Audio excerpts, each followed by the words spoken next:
Dans cette vidéo, je t'apprends comment soigner ta prière. Bonjour, moi c'est Fatima. Assalamu alaikum wa rahmatullahi wa barakatuh. Bismillahirrahmanirrahim. Dans cette chaîne, nous parlons de la tawhid. Chers frères et sœurs musulmans, si cette thématique vous intéresse, abonnez-vous, activez la cloche de notification. Sans plus tarder, nous entrons dans le vif du sujet. Je vous ai parlé tout à l'heure que je veux vous apprendre comment soigner sa prière.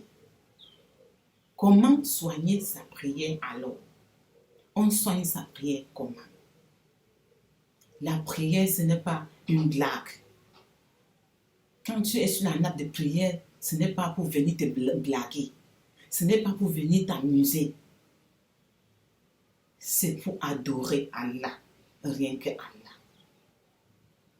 Raison pour laquelle, chers frères et sœurs musulmans, quand nous sommes sur la nappe de prière, on doit faire très attention.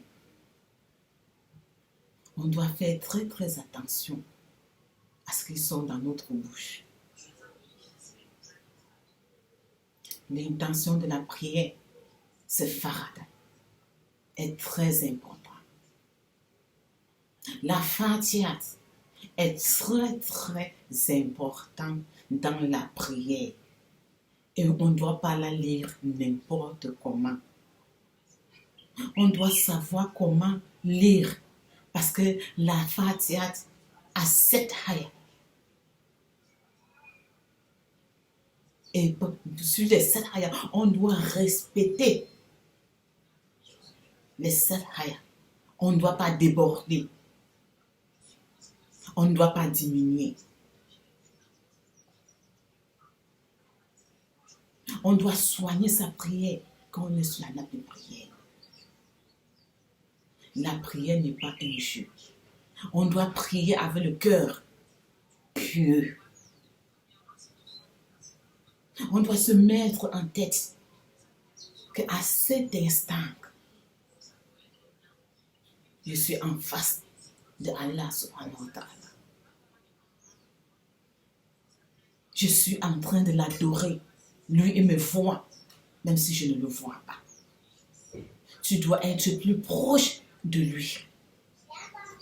Et tu dois bien réciter la Fatiha. Si c'est la prière de Zohr ou Asr, Maghrib, Isha, prenons l'exemple sur la prière de Zohr. Tu es sur la nappe de prière, tu entres sur la nappe de prière avec ton pied droit, A'oudhu billahi minash shaitanir rajim, le pied gauche, Bismillahirrahmanirrahim. Tu lèves le takbir. Tu récites les kamat salat. Tu récites l'intention de la prière. Après l'intention de la prière, c'est la Fatiha. La Fatiha qu'on ne joue pas avec. Parce que la Fatiha, c'est la respiration. La prière est comme, même pas comme, la prière, c'est un ange que tu fabriques qui va t'attendre jusqu'au jour dernier. Quand tu pries sans bien réciter la Fatiha, c'est que tu as fabriqué un ange mort qui est couché,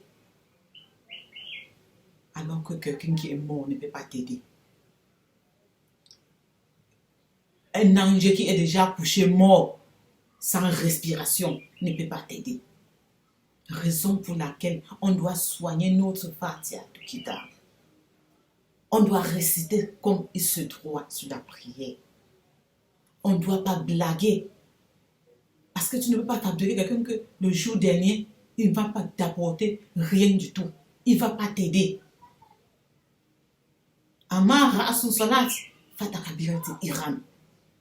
La prière est comme une personne qu'on a fabriquée.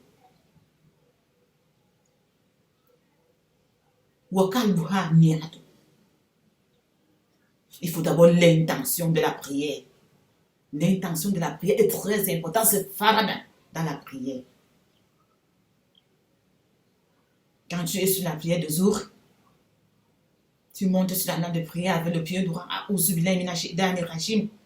Tu mets le pied gauche, Bismillahirrahmanirrahim. Tu récites les kamatou salat.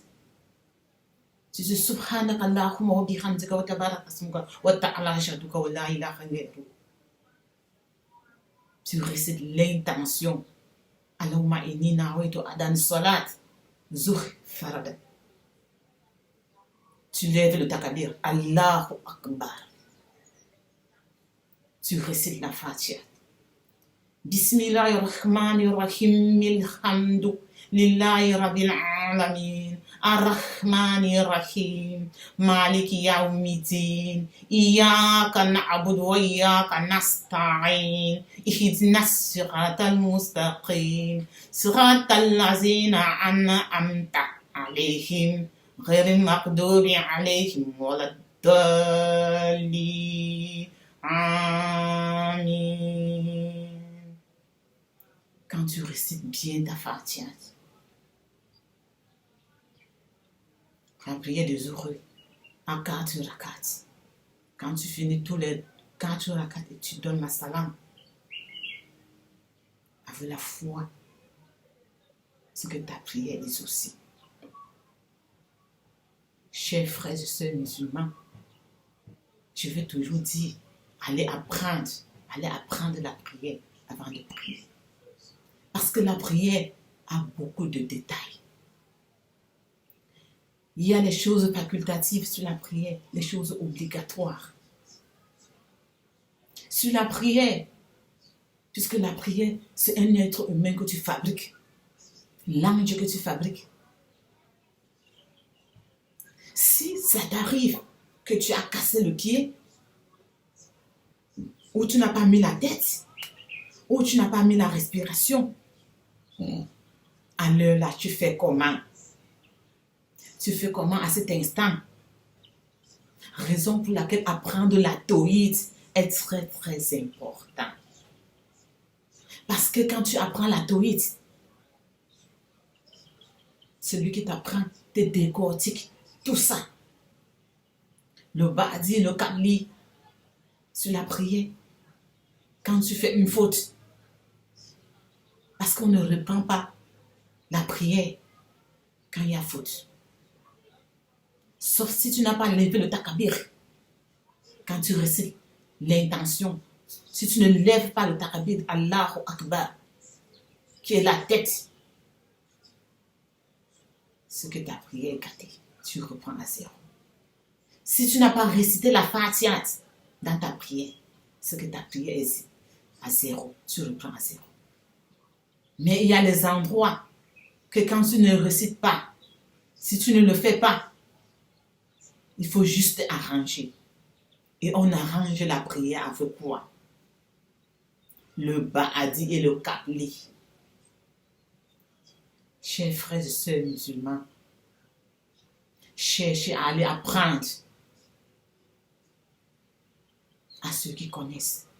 Ne croisez pas les bras pour dire que vous êtes musulman depuis 25 ans, depuis que vous étiez né, 40 ans, vous êtes musulman, vous connaissez déjà tout.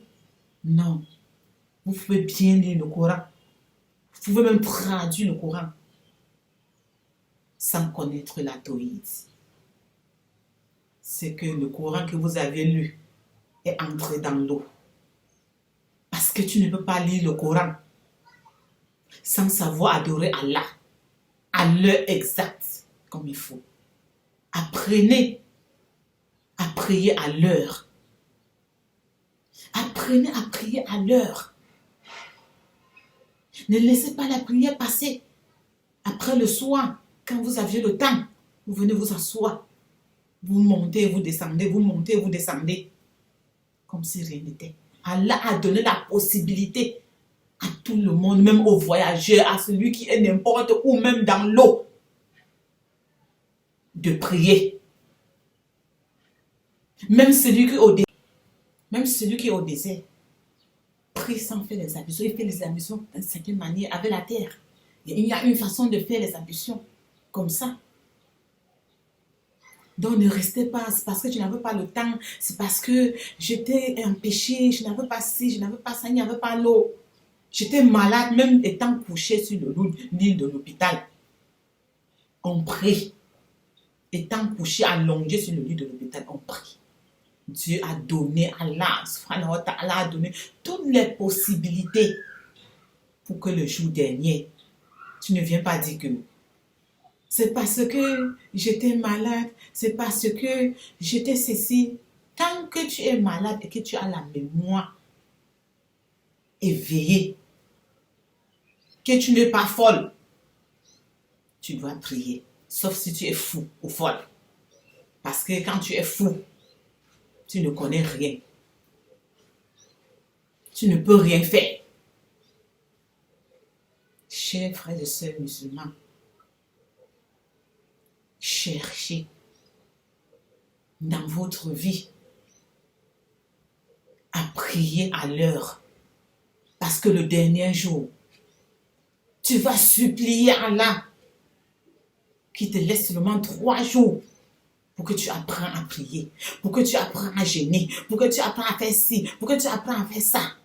Il va te demander que pendant 3 jours, tu vas faire tout ça. Ça serait déjà tard.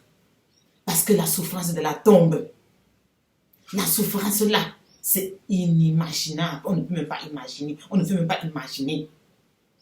Quand on nous explique, on ne doit même pas penser à ça à ce jour-là. On ne doit pas penser à la souffrance là. Tâchons moyen de faire l'effort, chers frères et sœurs musulmans, de prier à l'heure. Parce que la souffrance de la personne qui prie, il saute, il prie le matin.